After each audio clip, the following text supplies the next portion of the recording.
Hello, and welcome to the first episode of this new program, China Talking Points, from the Sinica Network. I am Kaiser Kuo, host of the Sinica Podcast, and I'm delighted to introduce the two co-hosts of this program, Eric Olander of the China Global South Project, who hosts the excellent China in Africa and China Global South podcast. He comes to us from Southeast Asia. Hello, Eric. A very good morning to you and a good evening from Southeast Asia. Yeah, good evening to you. Also joining us is Andrew Polk, co-founder of the strategic advisory firm Trivium China, with offices all over the place, host of their outstanding podcast. Hello, Andrew. How are you? You're joining us. Hey, Kaiser. Hey, Eric. Good to see you guys. Glad to be here. Great to see you. And rounding out, as she will as often as she's able, is Lizzi Lee, who is fellow with the Asian Society Policy Institute, my old comrade in arms from the late, great China Project. Hello, Lizzi. How are you? Great to be here. So what is this show? What is China Talking Points? Well, it is a live, or it's going to be live, unscripted, very unscripted video podcast that will stream every other week. What did we say? Wednesday mornings, East Coast time, Wednesday evenings in Asia. And we're going to be talking about, well, what's happening in China. You can find the show on the YouTube channels of both the China Global South Project and on the new Sinica Network YouTube channel, which has yet to officially launch. You can find it also on the Sinica Substack each week, along with Sinica, the China Global South podcast, and of course the Trivium Podcast and their weekly roundup. Lots of stuff there. We hope that you'll be tuning in regularly. So let's jump in. The big news, of course, is that Treasury Secretary Scott Bessent and Jamieson Greer, who is the USTR, met with China's top trade negotiator, He Lifeng, in Geneva over the weekend at the residence of the Swiss UN ambassador to negotiate what amounts to a truce in the trade war that's been raging really since Trump's Liberation Day tariffs were announced on April 9th. So let's start with Lizzi. I mean, you're the economist among us, but what did you make of the joint fanfare, or the joint statement, and all of that fanfare around that? Well, I think, the market can take a moment to breathe, finally. In general, I think this is terrific news, and I will admit that it beat my expectation. As I, sort of go through my old Twitter post or X post, I did write something on April 9th, I think a deal might be coming sooner than people expected, but I will admit, reducing tariffs by 100 percentage point, that was beyond what I expected. So, yeah. Yeah. And Andrew, what about you? What's your take on it? Just at 30,000 feet. Yeah, I mean, definitely a positive development, as Lizzi said.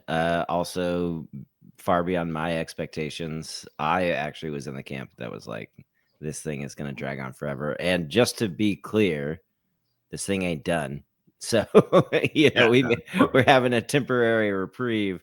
But, who knows what the next 90 days holds and beyond.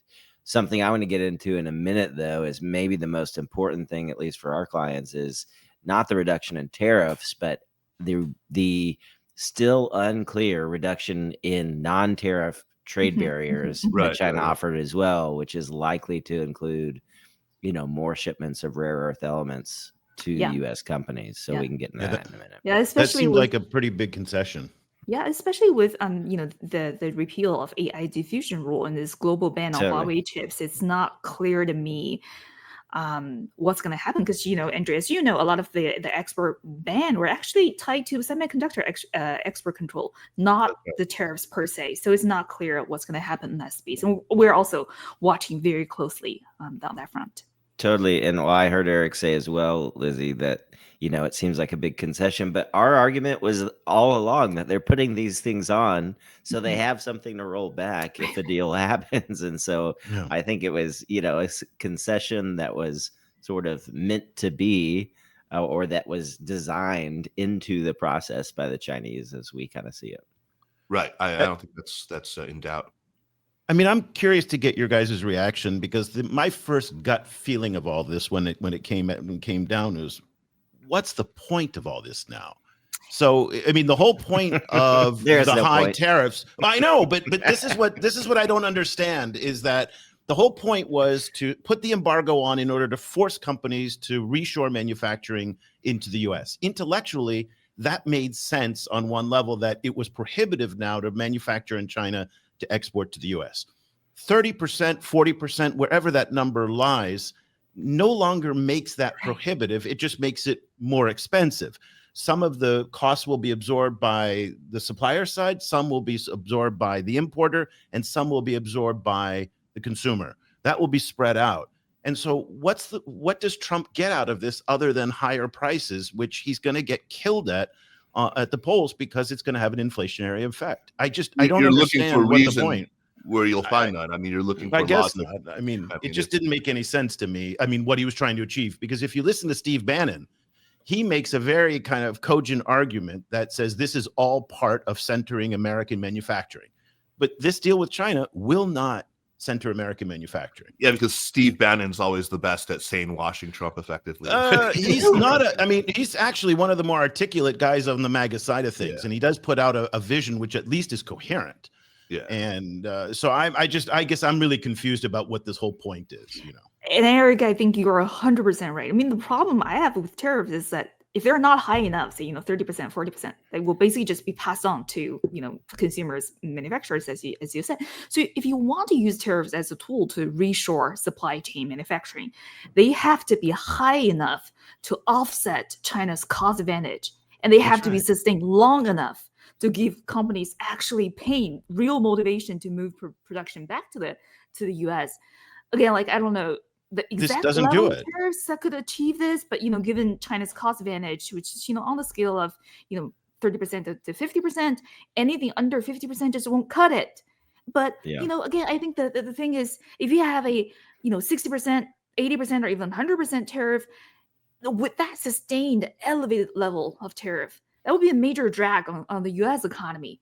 So how do you actually reindustrialize? So tariff is in some sense the wrong tool for potentially the right problem, I think. Correct. But again, yes. Is that the right goal? I'm not 100% sure, but tariff is definitely not the right tool. That's what I think.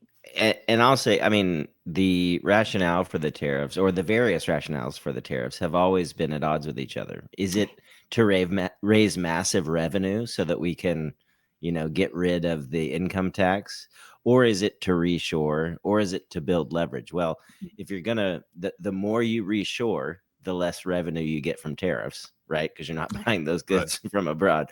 So the rationale has always been shifting, just in tariffs in general.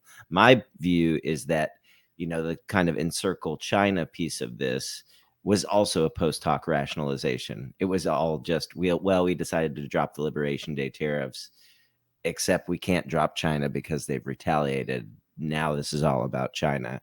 That was the plan all along. Yes, right? yeah. That's the 4D chess, right? Yeah, right, exactly. Right. So I mean, I'm very much with Lizzie in that, a lot of these goals are arguably, or at least debatably, some positive goals to pursue for the U.S.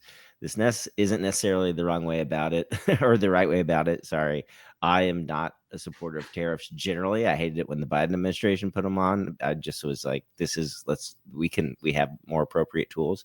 But generally speaking, Eric, I don't think there's a answer to your question. I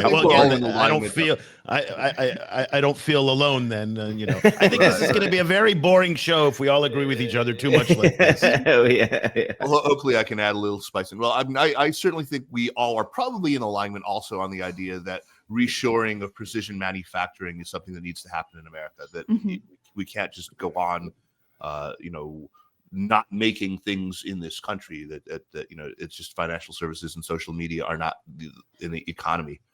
And I've made the argument a lot about how important that is in an innovation ecosystem. Right. I was never in doubt that both sides were going to experience pain from this. The debate was always, who can endure more pain. Nobody was enduring pain just, for the hell of it, for the sake of it. And neither was going to prefer. I mean, both were obviously going to prefer a climb down that didn't involve an obvious loss of face. But I think in a lot of ways, this is sort of the outcome that one would have hoped for, irrespective of which side you're on, despite the misgivings that you guys have about this. But both sides are able to declare victory, right? And both sides are very loudly proclaiming victory. Neither side feels like it's been handed a gigantic defeat.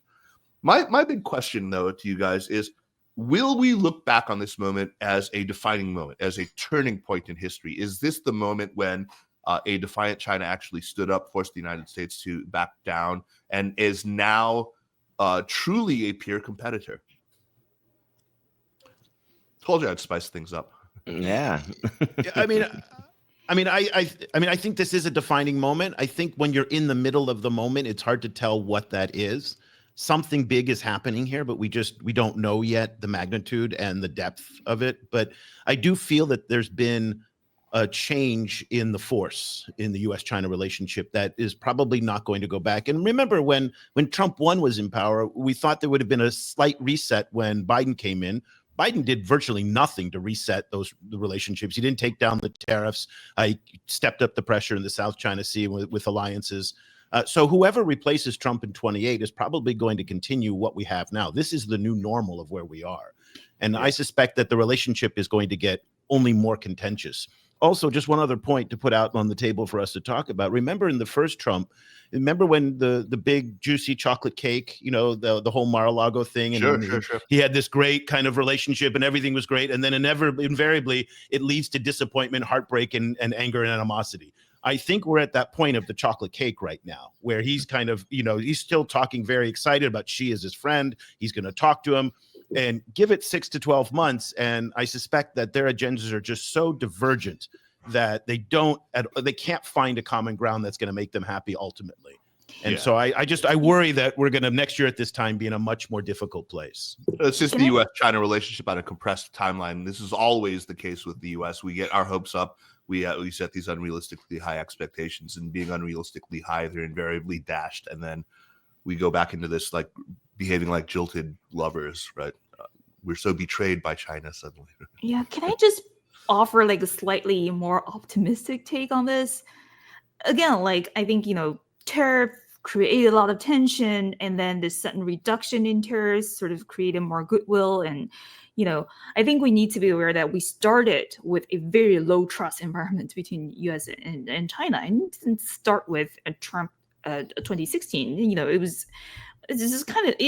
have been in this low trust environment for long. And my hope is this climb down would sort of open up that space of trust a little more. Again, like I think there's a real desire from both sides to rebalance. If you guys saw, Scott Bessent's talk in Middle East yesterday, he was actually referring directly to Ray Dalio's work of big and beautiful rebalancing. I think, there's a real desire from both sides to rebalance. I think focusing on bilateral trade imbalance is the wrong way to go, but there is a real desire for the U.S. to reindustrialize. There's a real desire, from what I hear from Beijing, to actually pivot to domestic economy. The political will is very real. But how do we actually do that? I think the only way, or I don't see many alternatives other than just, permitting Chinese firms to invest in the U.S. either by, JVs or, share with some tech transfer built in. And speaking of spice and food, the Chinese side is happy with it. In their word, they want to bring our own food and eat at your table. In the sense that, we can't just, export our industrial capability to the U.S. If you want us, right? We can help you with your reindustrialization goal. And for the U.S., I mean, if you look at Trump's statement, this is very much about we have market access. So it's basically market for technology, but reversing the role of the United States and China. Now China is the one who offers technology and to transfer it to the United States, and China is opening up its market for US firms to invest. If that works out, I think we might actually be at a starting point of something that's similar to a reset, but not in a sense of like US and China are like locked in this long-term peer competitor. I just hate that framework, right? I mean, from your lips to God's ears. Yeah, exactly. I love it. I love your optimism, but I mean, find me 5 people in Washington, D.C. that have trust in China.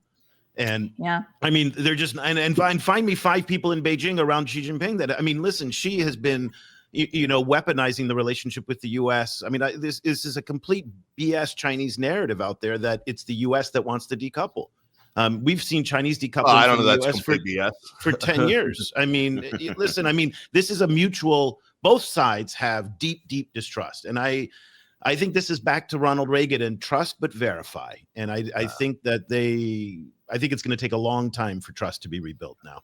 Well, look, I mean, it's not going to go back to business as usual, but I see the likelihood of American U.S. firms getting complacent, but I can pretty much promise you that no one who is running a firm in China with either export exposure or import vulnerabilities from the United States is going to get remotely complacent. They are once bitten and many times shy.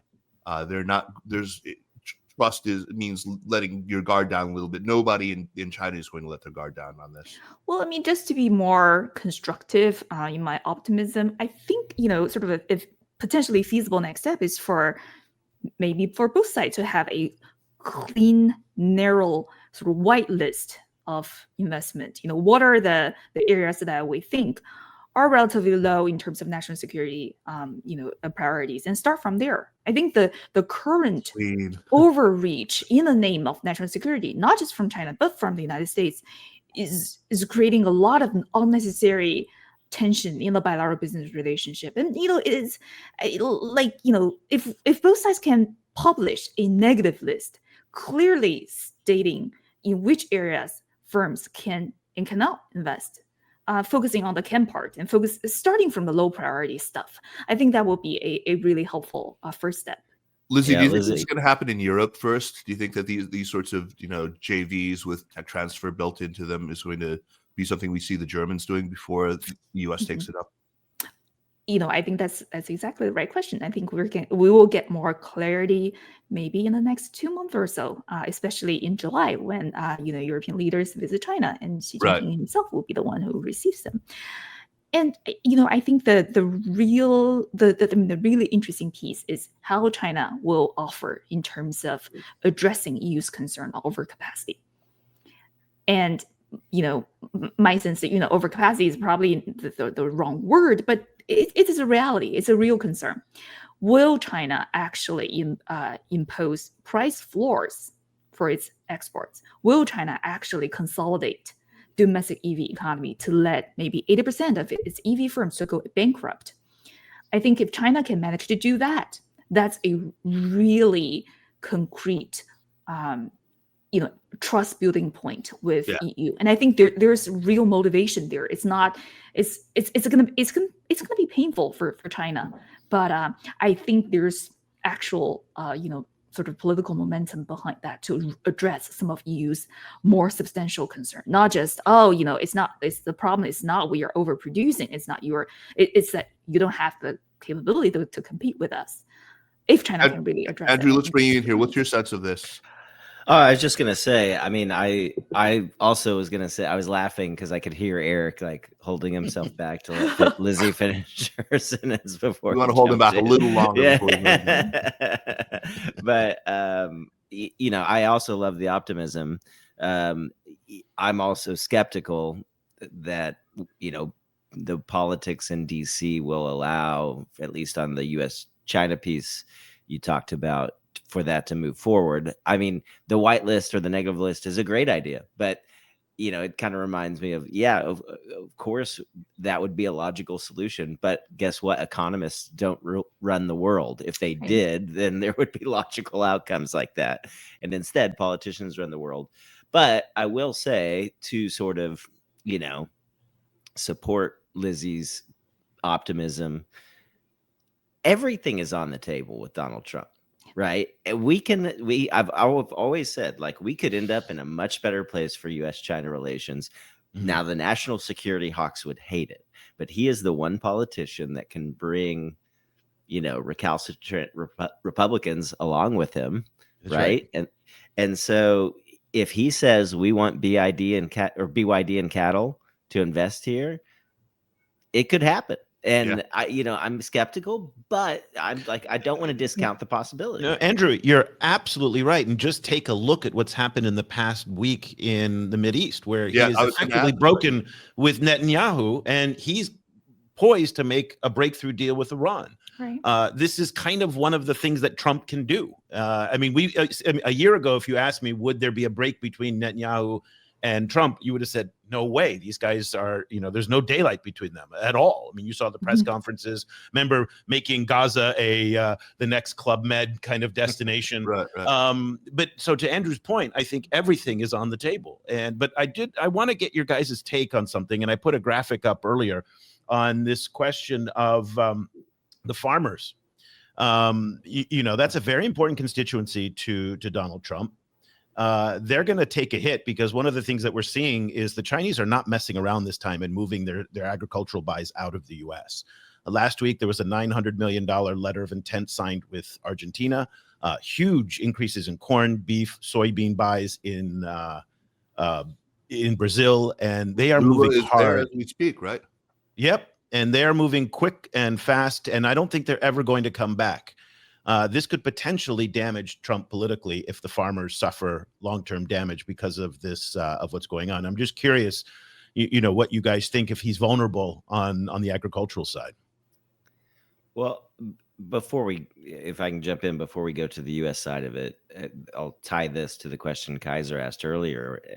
Is this, a big kind of world historic moment that we're going to look back at? I think the tariff agreement, not necessarily. I think that's just a lot of volatility that people will see through.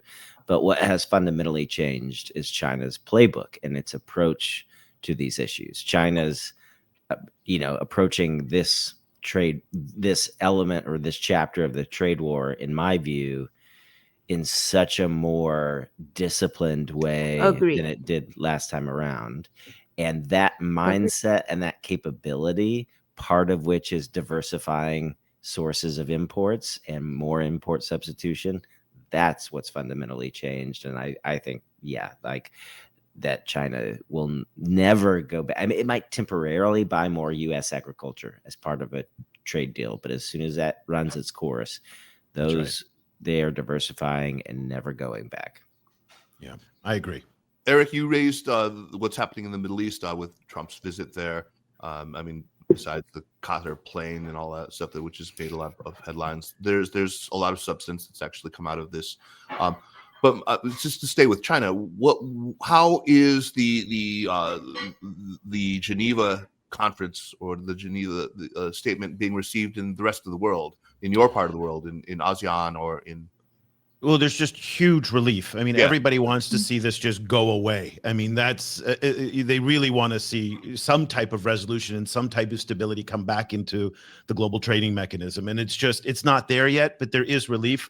Here in Southeast Asia, some of the countries have received some reprieves, like China, and these 90-day reprieves, and that's caused a lot of the anxiety to kind of subside, but people know that they're not out of the woods yet. Vietnam just started its negotiations this week. There was talk earlier, there were rumors last week that they had reached some kind of deal to bring the tariffs down to about the 20% range somehow. The Trump family's going to probably get a golf course out of this, a very expensive golf course that will put hundreds of millions of dollars into the family's pocket. That's going to be part of the deal. Starlink is coming into Vietnam. And so in Cambodia, starting their negotiations this week as well. The big question here in ASEAN countries is this question of, rules of origin and also transshipments.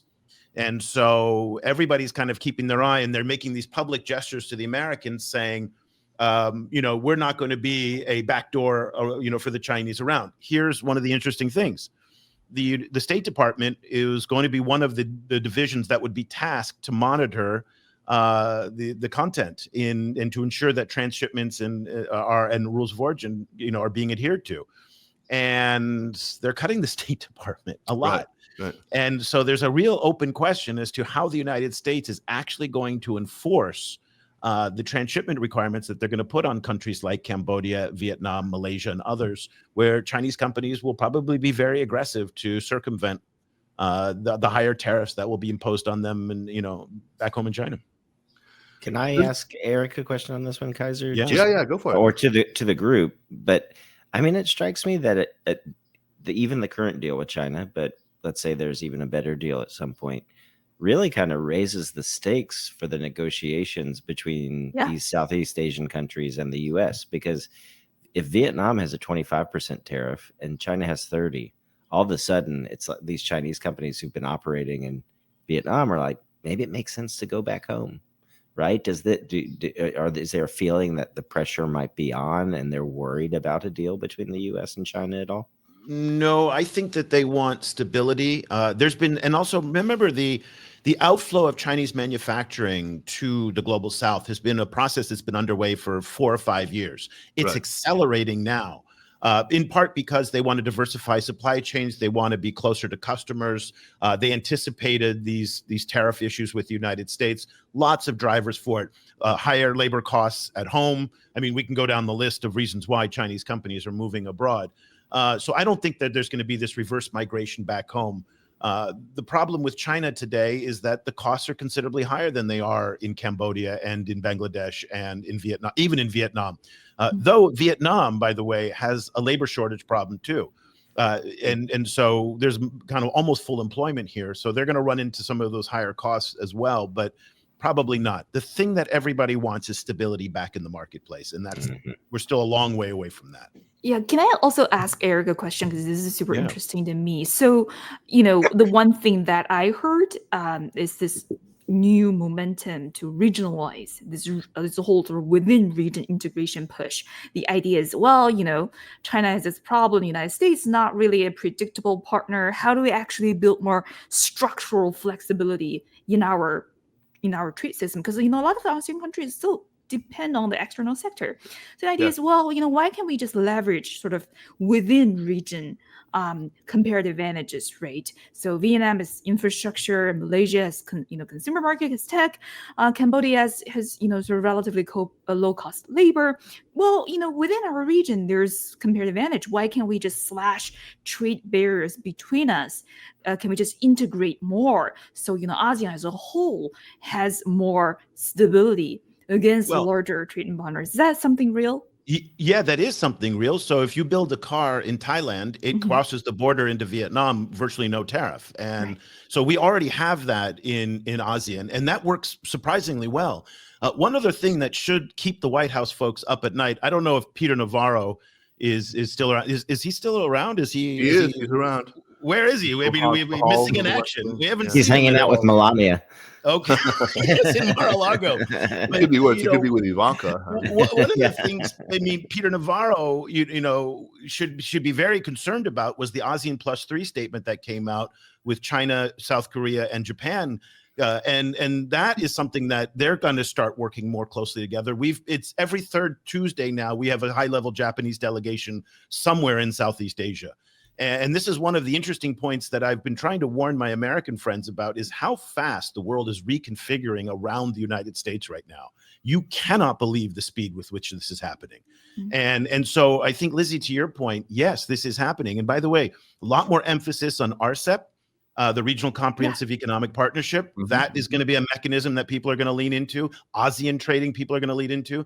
Much more talk about free trade agreements between individual ASEAN members and the rest of the world. Vietnam has pioneered this, by the way. Vietnam has got something like 9 FTAs, and they're going to lean into this. So they want to reduce their exposure into the U.S. market so they're not as vulnerable. Right now, 30% of Vietnamese exports go to the U.S. I've heard they'd like to bring that down to under 20. So that they're not as vulnerable to this and do more intra-regional trade, no doubt. And something I tell policymakers in DC all the time who don't think about this stuff is that's not just happening at a political policy country level. Like, all of us here have been a part of or owned small businesses. If you're a small business or any business and your main customer becomes unreliable, you just by nature, by survival instincts, start thinking, okay, I'm going to reduce my exposure to that customer, because that customer, I can no longer rely on them as a firm. So companies in Southeast Asia and China, and even multinationals, because of this uncertainty, I think permanently are going to think we need to have at the very least, have a contingency plan in case this ever happens again. But to your point, Eric, I think these decisions are being made very quickly on the fly and are totally changing kind of the calculus of how commerce is done. Yeah. All right. Anything else we want to say about the trade agreement or the preliminary trade agreement or whatever? What are we calling it, by the way? It's in fact, even Trump, and I was going to bring a soundbite, when he was doing an interview with Hannity on Air Force One on the way to Saudi Arabia, Hannity called it a trade deal. And Trump corrected him and said, it's the concept of a trade deal. Oh, right. Was he just sort of riffing on these old, I have a concept of a plan? Well, it's a concept. Yeah, but it's not. I think it's a mistake to call this a deal. No, it is. I mean, Scott Bessent has called this a mechanism where there's some type of structure in place for them to continue these negotiations. But I think it's premature to, yeah, calling it a deal, I think, is too early. And even Trump isn't calling it a deal. No. I mean, and he's the man who knows all about deals. So shall we move on? We have another big topic that we want to get to today. Let's shift gears and talk about the other big story from the week's news. I know that, Eric, you're going to take center stage here a lot because you've been following this very closely and you've actually written about it. But there's this massive flare-up, as everyone knows, between India and Pakistan over Kashmir. We know India retaliated against alleged Pakistan-backed killings of tourists in Indian-controlled parts of Kashmir. And on May 7th, this culminated in a big aerial dogfight. That took place at quite a distance. Apparently, none of the aircraft actually crossed the border. What does all of this have to do? Well, as we apparently know, there were about 5 Indian jets that were downed by the PAF, by the Pakistani Air Force. And what does this have to do with China? Well, the Air Force, the planes they used were Chinese-made J-10C Vigorous Dragons. And they apparently downed as many as 5 that were, 2 or possibly 3 of them were these very advanced 4.5 generation Rafale fighters from France. These are among the very, very best European-made fighter jets. Eric, so you wrote about the reaction in China in a little piece that I actually published too, also on Sinica. You compared this, deep-seek moment as everyone is has been doing a lot this time in military hardware. So go. Okay. So indulge me for a few minutes here and allow me to prosecute my case here. So I wrote this column on Monday because I was looking at the Chinese media and looking at what you're seeing here on Reuters. And there was a lot of excitement on May 12th for the fact that there was these reports that the J-10Cs performed admirably well against, Indian Rafale fighters and whatnot. And so I have apparently angered the entire Indian subcontinent on LinkedIn. Seems easy to do, though. They are absolutely furious with me. I am a propagandist. I'm paid by China. I'm paid by the CIA. Apparently, USAID has money again, and they're giving it to me to kind of spread this kind of misinformation. So let me just kind of walk you through what I saw, and I'd love to get your take. If you think I was right, if you think I was wrong, I can already hear my legions of Twitter and Indian followers on LinkedIn kind of just fuming with me. So let me just quickly, so you had that Reuters report. Let me just play a little soundbite here from the Pakistanis. Last night, they had all 80 jets through which they attacked 6 bases of Pakistan, including 2 in Pakistan-administered Kashmir. These were attacked by Indian planes last night. The Pakistani side was completely ready. The moment the Indian side released payloads, we engaged their jets and shot down 5 Indian aircraft. Pakistan says this is wreckage from one of the 5 Indian aircrafts it says it shot down. India has yet to comment on that claim. Okay, so that's where this all kind of started on the Pakistani side. They had this video. They are the ones who said 5 jets were shot down.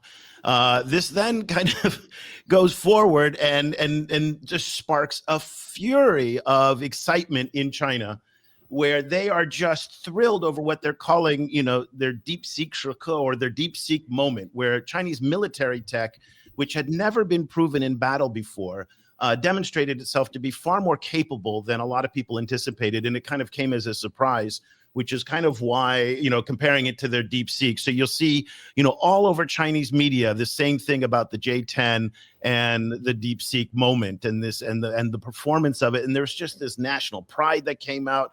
People are just, really excited. And then at the same time last week, if you were the proud owner of Avik Chengdu Aircraft Company stock. One you can see here, this thing just shot up. And if you look at the 5-day, it's been up 29%. And if you bought this thing last month, my God, you're up 50% in the market right now. So you can see kind of the euphoria that was going on in China. And so that was kind of the basis of what I was kind of going. And one other thing I want to share with you guys is this comment from one of India's, top national security commentators and writers. He's the editor of Force magazine. And I want to play you a short soundbite. And I think it's going to be really good for this group here to kind of dissect. And this will lead to where my column came from. So 17, they both are of Chinese origin. Next, the BVR missiles, beyond visual range missile. We've already heard about of PL-15 missile, which has come from China. Then satellites. The Beidou system of China, which has 44 satellites in its constellation, is today the number one satellite constellation in the world. And Pakistan military has access to its military resolutions, which means as far as Pakistan military is concerned, during Operation Sindoor, it had a complete visibility round the clock of the battle space. And it was also available to them for their missile targeting. Now, the next capability which they showcased was airborne early warning and control fighters. Now, again, these fighters, they are there for tracking a target, identification of the target. This is a capability, big capability, and they have 9 of them, the Pakistan Air Force. Next is electronic warfare, absolutely critical. And Pakistan Air Force, we saw in operation in 2019 Balakot air attacks that they have good electronic warfare. It does 2 things. One is it jams the communications of the enemy, and as part of electronic warfare, there is something called signal intelligence, which basically means that you can listen in to the communication of the enemy, which is what Aurangzeb, he showed a clip of the audio of the Indian pilots talking amongst themselves to the international audience that added to the credibility. And the next is the data linking. Pakistan Air Force data linking basically means you link up all these capabilities so that all these capabilities which are there, the satellites, the airborne assets, the ground assets, everybody can communicate with one another. Everybody knows what is going on in the battle space at any given time. Everybody knows who's doing what. That is data linking. And Pakistan has Link 17 data linking. It has had for many years now. Now it has upgraded. So these 6 capabilities that I spoke about, the most important in my assessment are data linking, and the second is electronic warfare. Okay, so this is the point that I wanted to make. 81% of Pakistan's military hardware now comes from China.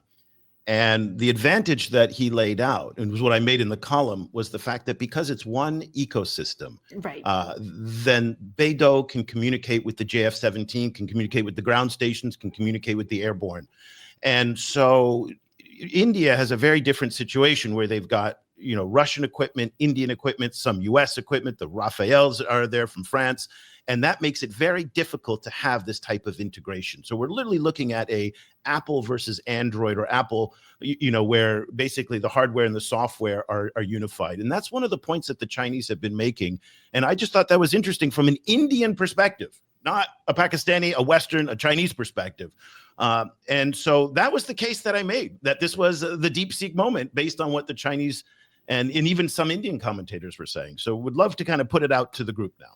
No, that's fascinating, Eric. My initial question was, is it the J-10Cs or was it the PL-15s? What really mattered? The PL-15s did not perform as well. I mean, according to Indian media, and again, one of the difficulties that we're having in all of this is the amount of misinformation. By the way, there's the air-to-air missiles and so we have just quantities of misinformation out there that make it really difficult. That's why, Cobus, I'm so used to Kaiser.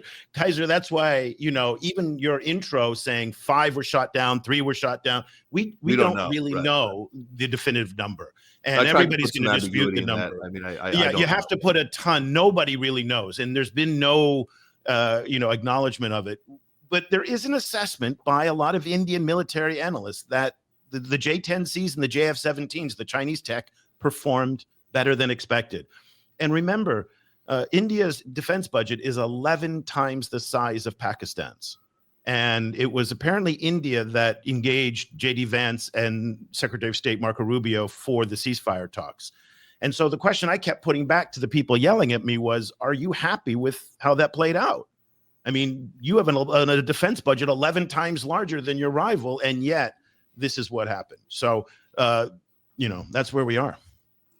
And Eric, can I just say, I think you're absolutely correct in your assessment. I mean, if you look at like J-10, right, it's not even China's most advanced fighter. I think what really made a difference here is that how it performed as part of a bigger system, paired with Chinese radar, early warning aircraft, long-range missiles, etc.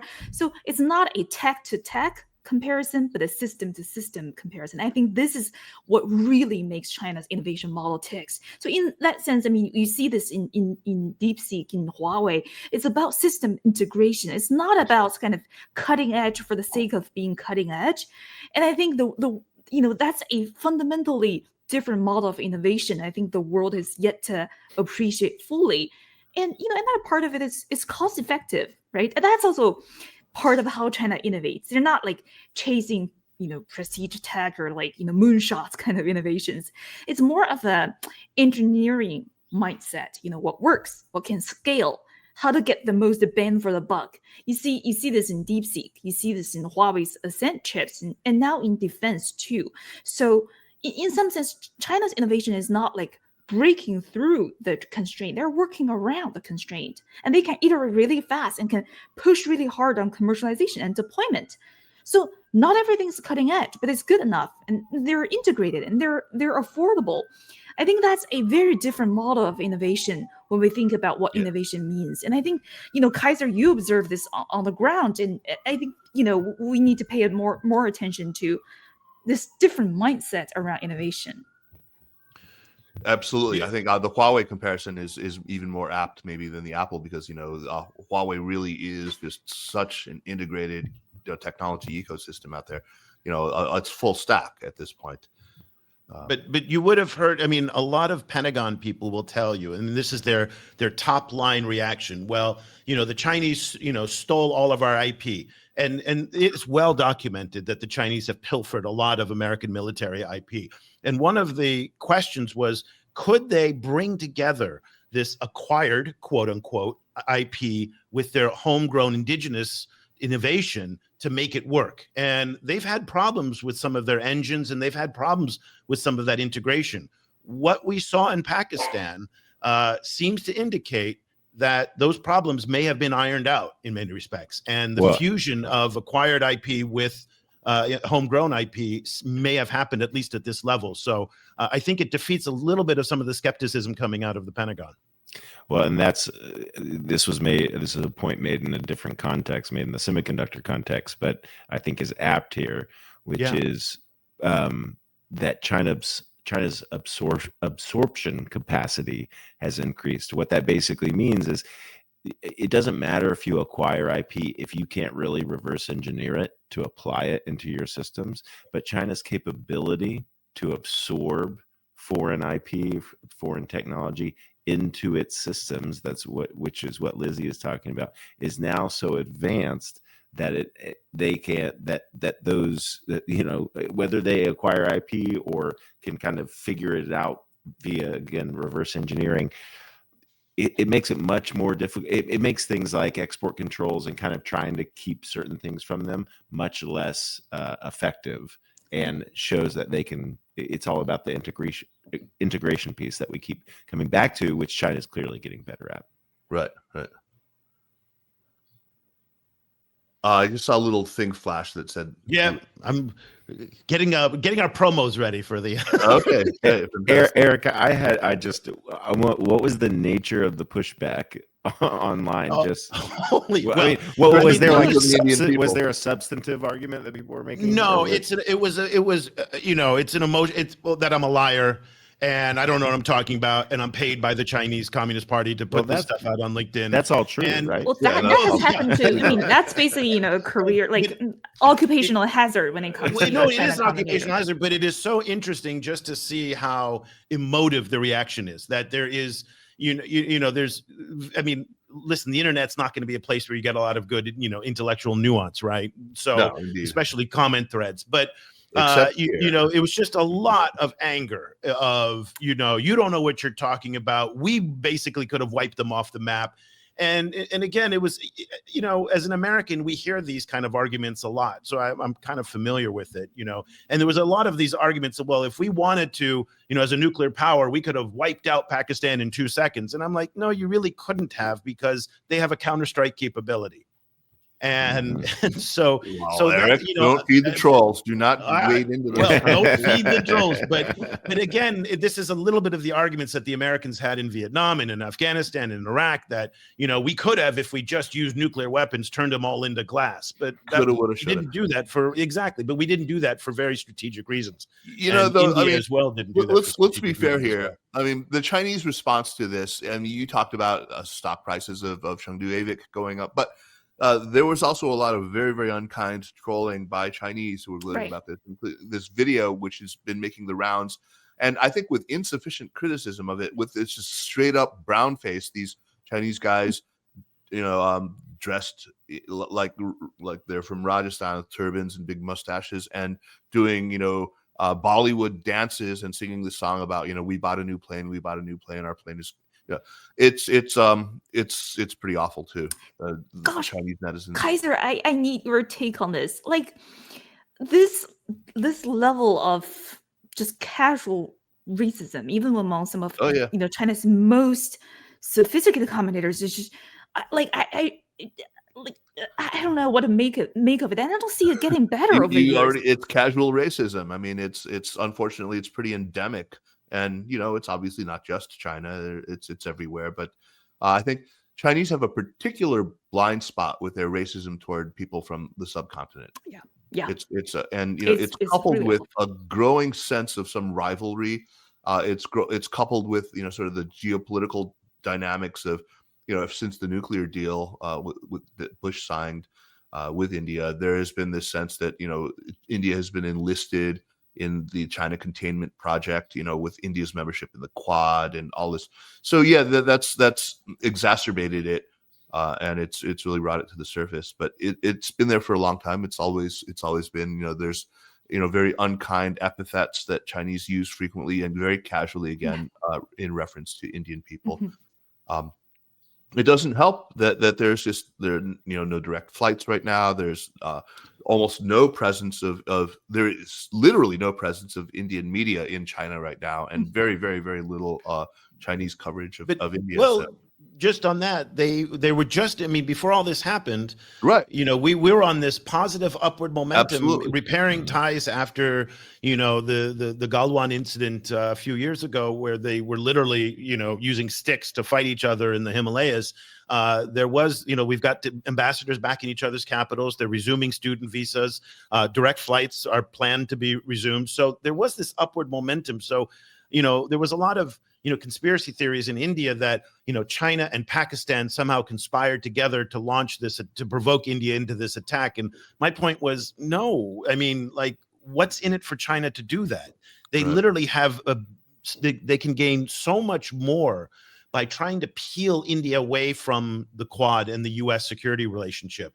And we were seeing this. we were seeing a warming of relations. We saw troop pullbacks on the line of actual control, actual troop pullbacks. Meaningful, tangible things. So this is unfortunate for that, because when India and China are not getting along, it does create a lot of uncertainty, in Asia more broadly. Right. All right, so I think we don't have too much more to say on this particular topic. I wanted to, since we are talking a little bit about, and got Eric here, tell us a little bit about Lula's visit in Brazil, in China. Yeah, well, and not only that, we had a bunch of news this week where 3 Latin American leaders were in Beijing for the CELAC conference, and that's a ministerial gathering, but 3 heads of state went. So we had Boric from Chile, and we had Lula from Brazil, and Petro from Colombia. Colombia today signed on to the Belt and Road Initiative. So China lost one with Panama, but now gained another one with Colombia. That's got to be considered a huge win, a very big risk for Colombia. because they're going to piss off Marco Rubio and the Americans, and they're going to hear about this. So it's going to be pretty contentious for Colombia. You can already see the kind of conservative right-wing commercials that are going to be in Colombia's national elections next year are going to be like, we're going to get us out of the Belt and Road. And so China is now going to be an election issue in South America for a number of different governments. But $10 billion in export credits were announced by Xi at his speech to the CELAC gathering. Not a huge number, especially because Latin America and South America now are one of the most important trading regions for China. $515 billion of annual trade last year. That's a lot. And we're going to see it go up probably closer to 600 this year with all that agricultural buying. So you always have these numbers to hand. You always know the trade volume. Oh, because you just sit here obsessively in this room and banging out stories on it day in and day out. It just gets burned into your brain. I mean, I have to make flashcards to remember the Politburo Standing Committee members. I can't even remember that. You're amazing. So to wrap things up, I've got this little segment that I do at the end of Sinica, as you all know, about recommendations, but they're usually really off the wall. They can be, anything at all. But what I want to do with this show is let's do plugs of China-specific media that we've come across, articles or interviews, podcasts, and anything at all that's really caught your attention and anything ought to be something that our audience ought to check out. And I can start. And I'm going to say the Odd Lots podcast with Arthur Krober, which was just amazing. If you haven't heard that, it was just from last week. It was just beautiful. I mean, the guy is, well, he nailed it. First of all, he got everything completely right. This was before the weekend meeting, but he had a very, very, very smart take on this. I think it's one of the smarter things I'm really curious, especially about Lizzie and Andrew's responses to his understanding of the narrative of the need to rebalance and whether the urgent need to rebalance toward consumption is a largely foreign economist talking point, or whether that is something that China and Chinese economists also repeat. That's something possibly controversial. Kaiser, I think you are absolutely right. That's also the piece of the interview that caught my attention. And I think we probably need a whole episode devoted into this. But I think, he's absolutely right when it comes to sort of this, so in the West, when we think of consumption, well, it's it's an argument in the utility function, right? U is a function of C. So right. Basically, in the Keynesian model, you trade off wage is earned by labor, and your source of happiness, your source of utility is consumption. Right. In China, I think when we think about sort of what the constructs of happiness or a construct of well-being, it's much larger than consumption. And what are the policy goals? What are the targets? What are the arguments into the utility function when policymakers are thinking about this pivot to the domestic? I think it goes beyond consumption. I think it's structural. Right. It's the Western economists would interpret it as supply side, but for the Chinese policymakers, it's actually sort of the infrastructure of consumption that matters. You invest good subways to ride and high-speed rail trains to get around on, and the seamless convenience of transportation in Chinese cities, right?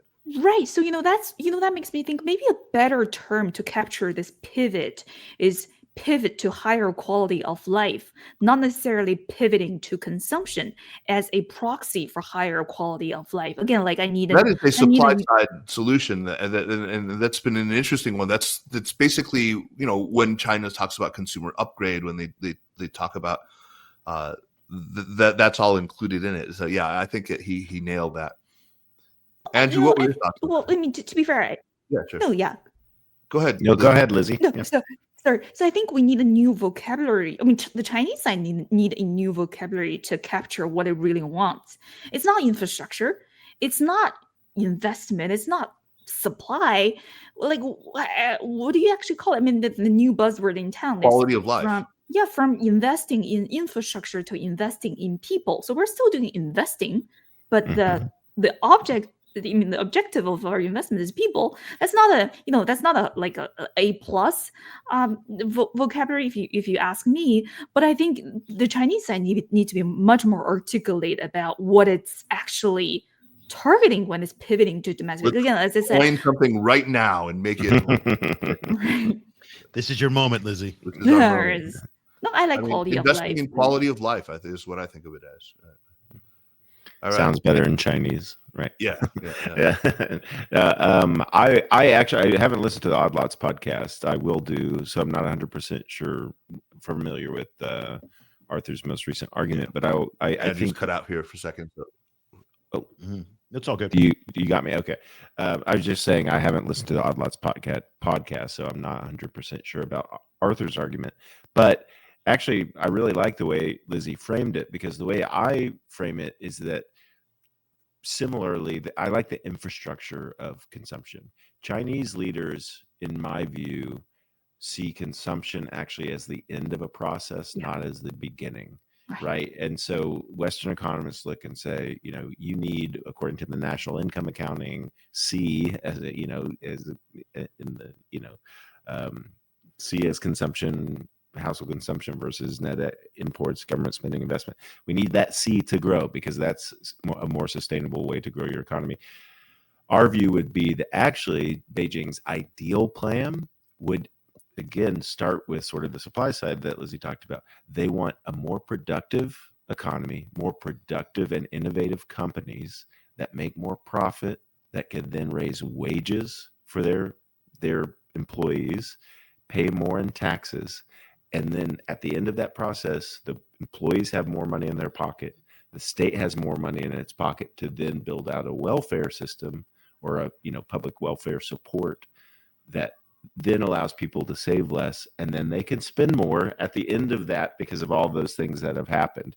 And so our view is that they would like more consumption, but kind of through a process that really focuses on innovation and selling, more, cutting edge technological goods, both domestically and to the rest of the world. So my view is like they want consumption, but they want it to be sustainable, and to make it sustainable, all those other things have to happen first. So ultimately, they're not going to pivot in the short term. But I'm very glad my little plug sparked such an interesting conversation about the whole philosophy of the Chinese economy. But let's move around and let's start with Eric. And what do you have for a good plug for this week? Okay, so I feel like, Kaiser, I have to repair my reputation with you, because the last time I was on Sinica, I recommended The Boiling Moat by Matt Pottinger, and I could hear the gasp from you. But it was interesting, nonetheless. Okay, so I'm gonna suck up to Lizzie now, because I'm about 60% through her boss's book on Xi Jinping, and it's not an easy read. It's like reading his PhD dissertation, but it's an important read. He gets into the minutia of, and I think it's an important read right now to understand kind of the history of where he's coming from, how he sees the world, how he's been restructuring both the ideological and the policy base for this moment that we're in today. It's very interesting. It's heavy. It's not for the amateur, to be sure. Lizzie, have you read it? I mean, is it required reading at the office that Kevin makes everybody do it? You got to get through all 900 pages of it. Yeah, we study Xi Jinping 思想. That's right. No, that's a joke. Every Thursday at 10:30 of your study sessions with this, Yeah, and we write report on how our ideology is purified after reading the book. How we are more productive just by having it in our hand all the time. No, that's a joke. That's a joke. You have an app, right? You have a little red app. And we sort of check in every day to click on the badge and stuff. It's like Duolingo. And just for those at home who may not get the inside joke, Kevin Rudd, who is the author of this book, is Ambassador Kevin Rudd is the former president of the Asia Society Policy Institute, and now the ambassador to Washington, but spent a lot of time in Beijing. And he is very determined in the audiobook to make sure that that he speaks fluent Mandarin. Yeah. Because throughout the audiobook, there's a whole lot of him speaking Chinese, so which is good. It's an excellent. It's a good read. It's a very good read, and I think that paired with Richard McGregor's The Party is really, those are two good books that go together very, very well.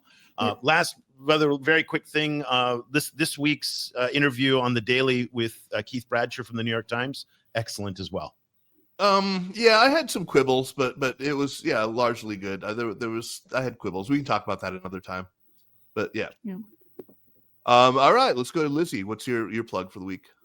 Well, I mean, first, I think Eric, you're absolutely right. I think Kevin is one of the most deep thinkers, especially when it comes to party language. And I think it's incredibly important for us to understand how the party not just talks to the world, but also talks to itself. You've written about this. Yeah, and I would argue that even more important than understanding Xi Jinping's language is to understand his top bureaucrats' language and their thinking. Sort of along those lines, I mean, I just love it when we unearth old gems from Chinese internet, which is quickly narrowing and disappearing. Well, I just realized that one of the top 3 Chinese officials at the Geneva talks, Liao Min, is the same Liao Min who was something of a folk music celebrity back in the 90s, and he actually wrote a song called "Waiting for Someone is like drinking alcohol." 等人就像在喝酒. So I have no idea whether when our audience can find the original soundtrack of it. But what I find really interesting is this is from an old interview with Liao Min when he's not as prominent as an official. He was talking about his days as a student in PKU, right, Beida. So he was like, "Oh, we were so idealistic back then. The campus was not nearly as commercial or frantic as it now. We don't feel the pressure of landing a job as students do these days. We were so single-minded in our pursuit of classical liberal learning. Each day we moved between our classroom, the gym, the library, and dorms. Just those 4 places. We never want to leave the campus. We basically just walked in straight lines without even turning corners." I just find that fascinating. Nice. That does sound like campus idealism. And he was sort of the 校园民谣 kind of guy, right? Right. Like campus folk rock. Kaiser, that's this on you to find us the soundtrack. Yeah, no, I'll find that. But also, I'm feeling a little, rivalrous here. I thought I had a lock on like former, rock musician turned political commentator type, but that's great. It'll keep you sharp. Keep you sharp to have some competition. Great recommendation. And Andrew, what's your plug for the week? Yeah, if I can, it's not totally selfish, but I'm going to plug a piece that one of my business partners and colleagues wrote recently, Kendra Schaefer, who the algorithm. Yeah. So this is on our website, triviumchina.com, under the research tab. But she basically wrote a piece that, the Cyber Security Administration of China basically has a registration system for any AI product that goes onto the market. And so she pulled that and did some analysis on it. So some really fascinating preliminary findings, just to run through a couple. There's almost 4,000 registered generative AI or algorithmic tools operating in China. They're approving 250 to 300 a month. So you can kind of see how quickly the space is growing. They're mostly focused on B2B and kind of foundational technologies, not more the niche stuff. But the thing that I found, one of the things that I love about the piece is it just highlights there are these data sets out there that the state in China maintains that you can mine for all kinds of interesting information on what's going on, and it's fully publicly available. And I thought this was a really great example of that. So I encourage people to check it out. Yeah, it's amazing. It's astonishing, and I'm reading it again ahead of an interview with Kendra, because I'm going to put her on Sinica, and we're going to talk all about this. Kendra, by the way, is just brilliant. I had a chance to see her recently in Pittsburgh when I was in town, and she took me to a cool little hip coffee shop, and we chatted China for a good hour and a half. All right. Well, that's a wrap, you guys. Thank you. This was our maiden voyage. We didn't dare go live with it, but I think this is going to work. Yeah. What do you think? I think we will. It'll be a lot of fun. All right, folks. Thanks for joining us, and we will see you next time. Take care. Thanks, guys. Appreciate it. Bye, guys.